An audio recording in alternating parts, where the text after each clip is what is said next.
네,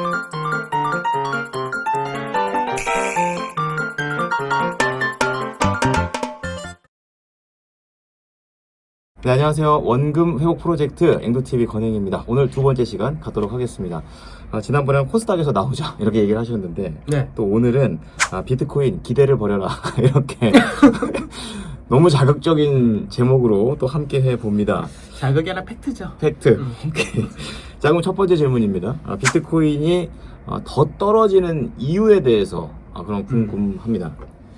그러니까 이제 비트코인 같은 경우는 사실 이제 가상자산이죠. 네. 근데 이제 예전에 미국에서 코로나 이후로 돈을 풀기 시작하면서 이제 가상자산 쪽으로 자금이 굉장히 많이 올라갔습니다. 네네. 그래서 실제로 이제 돈을 풀기 전에 비트코인 같은 경우가 한 5,000불에서 왔다 갔다 했었는데 네. 이게 67,000불 거의 7만 불까지 갔었죠.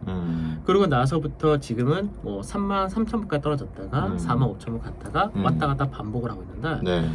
자금 자체가 빠져나간다는 생각을 자꾸 해야 되는데 자금이 빠져나간다 했을 때는 위에 매물이라는 부분이 굉장히 많겠죠. 그쵸. 그러면 그 매물을 소화하려면은 더 많은 자금이 유입이 돼야 되는데 그래야 뚫리는 거죠. 그죠. 근데 그게 안 되는 거죠.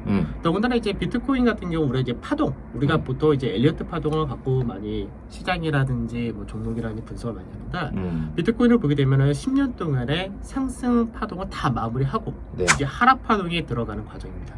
그래서 제가 이제 앞전에 작년 11월 달에 비트코인이 이제 3만 불 깨까서 높다 이제 그 얘기를 하면서 자료를 만든 게 있는데 네. 그건 이따가 한 번 더 확인을 하시면 될 것 같고 네. 그래서 현재 비트코인에 대해서 이제 많은 투자자분들이 생각하시는데 우리가 이제 미국에서의 성장주 쪽도 상당히 많이 빠지고 있죠. 네. 적정 주가라는 것 자체가 없고 밸류가 없기 때문에 이런 쪽 같은 경우 결국 성장과 같이 움직였던 케이스만큼 시장 자체가 성장에 대해서 어느 정도 차익 실현이 계속해서 강해지고 이런 과정에서는 비트코인 역시 마찬가지 흐름이다라고 보셔야 될 것 같습니다. 그럼 나스닥이랑 비트코인 자체를 약간은 부정적으로 보시는 겁니까? 그러니까 요즘 나스닥에서 이런 얘기를 하죠. 예전에는 빵이라고 우리 얘기했는데 맞아요. 요즘은 트리플 A를 얘기합니다.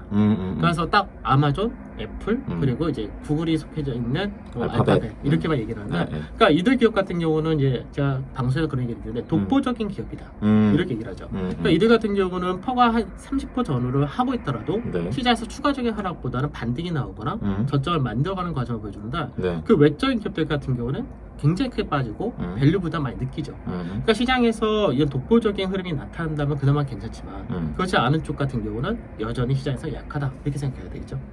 그러니까 10년 동안에 엘리어트 파동 기준으로 봤을 때 10년 동안 올라갔으니까 이제 내려갈 일만 남았다. 최소한 그죠? 10년 이상은 내려간다고 봅니까? 10년이 아니고 최소 2, 3년이죠. 최대 2, 3년? 네. 그 정도는 떨어질 각오를 해야 된다.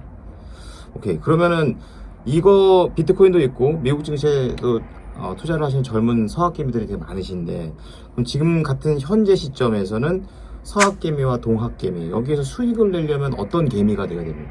그러니까 시장에서 밸류를 잘 알고 가야 되고 지금 현재 이제 시장 자체가 많이 바뀌고 있죠. 이번에 러시아 우크라이나 사태로 인해서 시장에서 하나의 트렌드가 만들어진 것이 기존의 탄소 중립이라는 부분이 땡겨졌죠. 즉 그쵸. 에너지가 바뀐다는 부분인데 그쵸. 사실 이제 에너지가 바뀐다는 거는 예전에 우리가 뭐 단순하게 생각할 때는 이제 석탄을 주로 사용했던 시기가 있었고 네, 그쵸. 그다음에 석유 파동이 일어날 때가 이제 석유에 대해서 이 전체에 넘어올 때였고 이제는 신재생과 그리고 그 외적인 탄소, 이제 수소 이쪽으로 이제 넘어가는 과정이기 때문에 네. 이 에너지 전환이라는 부분이 굉장히 큰 타이틀로 갈 수밖에 없다는 겁니다.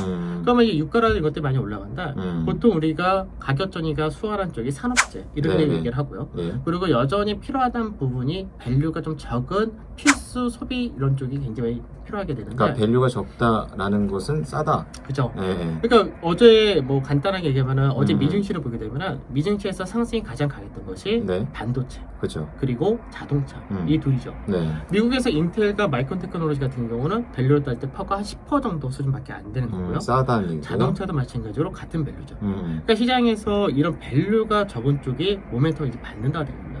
그래서 우리 개인 투자자분들, 사학개미 분들이 네. 작년에 굉장히 많이 샀었던 종목 중에 하나가 로블록스인데 로블록스 같은 경우는 그죠? 로블록스 같은 경우 지금 주가가 50%까지 떨어진 상태에서 반등이 거의 못 나요. 반토막이 아니죠.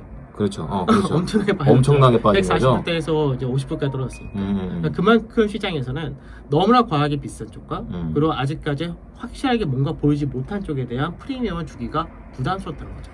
그만큼 좀 까다롭게 시장이 본다는 거네요. 그죠. 그러니까 이제 시장에서 원래는 미증시 자체가 가치주로 얘기할 때는 이제 보통 금융, 은행권 정도로 얘기했었나 이제 은행권이나 이런 쪽도 어느 정도 올라왔으니까 네. 그보다는 산업재 쪽 그리고 아까 얘기했었던 반도체라든지 자동차라든지 이런 쪽이 앞으로 중심될 가능성이 높다고 생각하시고 그쪽을 중심으로 매매를 하시는 것이 좋겠다가 되시고요. 그러면은 서학이든 동학이든 그쪽으로 보자는 얘기예요? 동학 같은 경우 좀 차이가 있습니다. 어떻습니까? 동학 같은 경우 사실 선택지가 굉장히 많습니다. 네네. 왜냐면 우리나라를 비롯한 이제 신흥국 같은 경우는 그동안 밸류 자체가 굉장히 쌌었고 그리고 성장 중심의 종목분들보다는 대부분이 이제 경기에 밀접한 실물 그쵸. 경기 관련주가 많기 때문에 민감주들, 예. 오히려 이쪽은 선택지가 굉장히 많은 케이스가 되겠죠. 아. 뭐 우리나라 IT를 비롯해서 자동차뿐만 아니라 그 외쪽에 이제 에너지 관련된 여러 가지 신재생, 조선 뭐 이런 쪽도 있고요. 그리고 뭐 기계라든지 그리고 증권이라든지 너무나 광범위하기 때문에 지금은 동학 쪽이 훨씬 더 좋은 케이스가 되겠죠. 아, 그렇군요. 이왕이면 동학 개미가 지금은 유리하다. 그럼 마지막으로 어쨌든 나는 서학부터 시작을 해서 아, 나오기 싫다. 우선은 여기에서 승부를 보겠다 하시는 서학 개미들도 계실 것 같아요. 그렇다면 좀 확실한 성공 전략이 있다면 어떤 게 있을까요? 트레이딩을 잘 하셔야 됩니다. 짧게요. 서학 쪽에서만 계속해서 한다면 트레이딩을 잘 하셔야죠. 트레이딩이라는 거는 간단하죠.